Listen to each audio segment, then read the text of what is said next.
pessoal, tudo bem com vocês? Eu espero que vocês estejam maravilhosamente bem e hoje eu lhes trago uma partida absolutamente inacreditável entre Gukesh Domarajo e Vincent Keymer jogada no Norway Chess. Essa partida é uma destruição completa e absoluta. O Gukesh jogou literalmente com 100% de precisão, não é exagero. Jogou exatamente como, por exemplo, o Stockfish jogaria a posição. E ela terminou em apenas 22 lances. Ela é uma partida que foi jogada no formato Armageddon. Então, depois de E4 e E5, você vê que o relógio aqui atualizou. O Gukesh, ele começa com 10 minutos e o Keymer começa com 7. Mas se a partida empatar, a vitória vai para o Keymer. Então, ele é um formato que as brancas têm a obrigação de vencer, mas jogam com uma vantagem de tempo. E para isso, o Gukesh joga a Viena com o cavalo em C3. Keymer joga cavalo C6, vem bispo C4, cavalo F6 tocando aqui o peão de E, e peão em D3. Esta linha é uma linha bastante conhecida da Viena, e normalmente o jogador de pretas costuma jogar para cavalo em A5 para pegar o par de bispos. Vimos isso sendo jogado no Candidatos por parte aí do Sindarov, né? O Sinda jogou algumas vezes essa linha de brancas, mas aqui o Keymer decide jogar bispo B4, cravando o cavalo, que é outra linha teórica, né? Com a intenção de remover a defesa do cavalo da casa de D5, para que o jogador de pretas possa atacar o centro do tabuleiro na sequência. Também, é claro, ameaça tomar o cavalo dobrando os peões aqui do jogador de brancas. Vem cavalo em E2 por parte do Gukesh, dessa maneira, se bispo por cavalo, você toma de cavalo sem a dobra dos peões, mas não resolve a cravada e, por consequência, D5, pretas atacam o centro do tabuleiro e já tem aqui igualdade em termos aqui da posição, né? Mas como o Gukesh está jogando para ganhar, ele não está interessado na possibilidade do empate, ele quer desbalancear a posição o máximo que for possível para lançar um forte ataque contra o Keymer. O Gukesh toma, vem cavalo por D5 e o Gukesh faz o roque, permitindo aqui que o Vincent Keymer dobre os seus peões caso ele queira, mas em troca aqui dos peões dobrados, né, o Gukesh vai trazer um peão para o centro do tabuleiro e vai ter uma iniciativa. Então nós temos cavalo por cavalo, o Gukesh toma de peão e a estrutura de peões do jogador de brancas é uma estrutura indubitavelmente pior do que a estrutura das pretas. Pretas não tem nenhuma debilidade,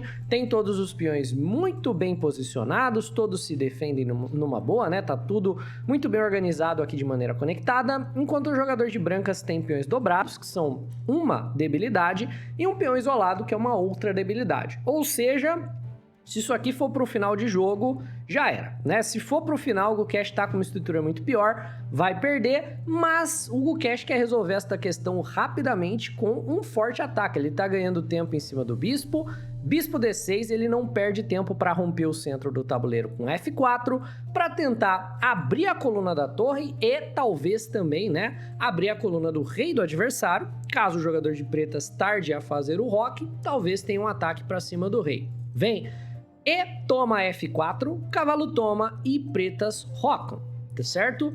D4 por parte das brancas, abrindo esta bela diagonal, e o Keymer decide por dama em H4, cravando o cavalo a uma ameaça em cima do peão da casa de H2 aqui nessa posição.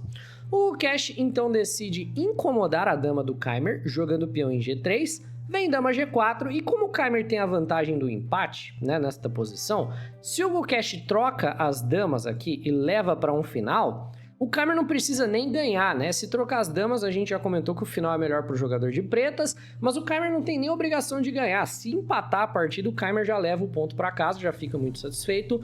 Então o Gukesh, sob nenhuma hipótese, quer trocar as damas e, portanto, ele volta o bispo. Ele precisa manter o máximo de peça no tabuleiro para, de alguma maneira, ter algum tipo de ataque para cima do rei do jogador de pretas.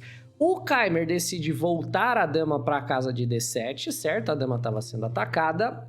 E nessa posição, o Gukesh joga um lance extremamente criativo que acaba rendendo para ele a partida pouco depois, né? Nessa posição, que lances vocês estariam interessados em jogar, né? Eu certamente aqui estaria pensando na possibilidade de um bispo D3, colocando o bispo na mira do peão de H, potencialmente um lance de desenvolvimento normal, né? Quiçá avançar o peão aí, chutando o cavalo do adversário, alguma coisa nesse sentido. Gukesh, ele vai jogar um lance que, taticamente falando, é um lance absolutamente genial. E parece que não faz nada, mas é um lance muito inteligente, é o melhor lance da máquina, né? Na verdade, tudo que o Gukesh jogou é o melhor lance da máquina, porque é uma partida perfeita do ponto de vista da precisão. Ele joga cavalo em H5, e cavalo em H5 parece um lance inócuo o suficiente, porque o cavalo sozinho não vai fazer nada, né? O cavalo aqui não vai se sacrificar em G7, não tem nenhum tipo de ideia, que não o fato de que o cavalo fica mirando em algumas casas ao redor desse rei que são interessantes. Por exemplo, a casa de F6. Olha, se esse peão de G não existisse, cavalinho F6 em alguma situação poderia funcionar. E, por exemplo, você não pode mexer no peão de G, porque se o peão de G sair daqui, você enfraquece as casas ao redor do rei e você facilita o ataque das brancas. Tipo, se você chutar o cavalinho F6 já é um duplo que imediatamente ganha a dama. Então, o Keimer pensa por um tempo e depois de cerca de 1 minuto de reflexão, que já é 1/5 aí do tempo que tem o Keimer na posição, ele decide jogar um lance normal. Ele decide tirar a dama daqui para evitar qualquer tipo de tática. Ele joga a dama em H3, que parece um lance natural da posição. Parece normal, porque se a dama não tá lá, cavalinho F6 não é problema, não tem nenhum tipo de tática. O que o Keimer deveria ter jogado, dificílimo por sinal, é o lance F5 ou o lance F6. Na ideia de que a torre possa subir para F7, isso daqui vai ser importante em instantes. Então, dama em H3 por parte do Keimer, estamos aqui basicamente saindo da abertura, brancas jogam e ganham. É neste momento que eu quero que você pause o vídeo, eu quero que você encontre o inacreditável lance que vence a partida para as brancas. Só tem um lance vencedor, qualquer outra coisa já iguala, e o lance não é fácil de ver, né? Mas brancas jogam e ganham. Eu espero que você tenha sido capaz de ver o incrível Bispo H6. Tá,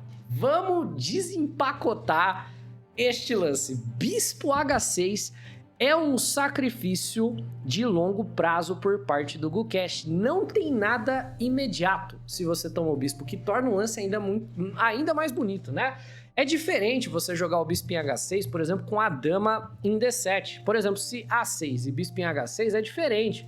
Porque com a dama em D7, o lance é bastante lógico. Ah, tô ganhando o peão de G, se tomar, perde a dama. Agora, na posição com a dama em H3, o lance ele ganha beleza, porque não tem problema imediato de você tomar o bispo. O problema se revela depois do próximo lance do Gukesh. Qual que é a ideia? Você não pode ignorar, senão o peão de G cai. Se você toma e o Keimer o faz, vem dama D2 e simplesmente não existe nenhuma maneira do jogador de pretas defender a ameaça absolutamente simples de dama por peão e dama mate sem sangrar material, sem o Gukesh recuperar com juros o material que ele sacrificou. É simples assim, não tem defesa, pode procurar. Ah, eu posso jogar dama E6, mas aí ó, torre F6. Se dama E6, torre em F6, você tira a dama, né? E dama H6 e dama mate tá vindo. Então, a única maneira de você resolver é entregando peça de volta com o F6. Nós temos dama por H6 do Gukesh e torre em F7, ok? Parou o checkmate, teve que sangrar um peão no meio do caminho. Mas agora a torre está sobrecarregada com a defesa do checkmate. E tudo que parece que a torre defende, ela não defende de fato, porque ela obviamente precisa se ater à defesa do mate. Então o Gukesh vai soltar mais um belo sacrifício, segundo na partida, torre por F6, aproveitando da torre sobrecarregada. Obviamente, se você toma a torre, leva mate. Aqui o Keimer joga um lance desesperado, tá com 50 segundos no relógio, ele joga cavalo E5, né? É o lance do desespero. A ideia de cavalo E5 é, se você tomar o cavalo, vem bispo cheque e o jogador de pretas pelo menos tem um cheque, né?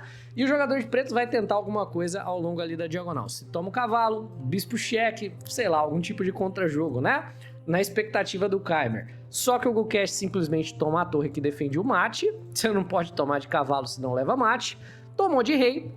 Nós temos aqui por parte do Gukesh dama cheque, rei E8, peão toma cavalo, vem o bispo cheque desesperado, rei H1 e Vincent Keimer, jogador assim do top 10 que tá jogando, segurou uma partida contra o Magnus hoje mesmo, vencedor aí do último torneio que jogou, né? Venceu de maneira espetacular o Romania Chess Classic, né? Então assim, jogador que tá voltando da Elite com tudo, perde para o campeão mundial em meros 20 lances com essa partida absolutamente perfeita do GoCash. É uma bela miniatura, quis mostrá-la para vocês, espero que vocês tenham curtido. Se achou tão linda quanto eu, deixa o like nesse vídeo, por favor, se inscreve no canal, um abraço e até a próxima. Tchau, tchau!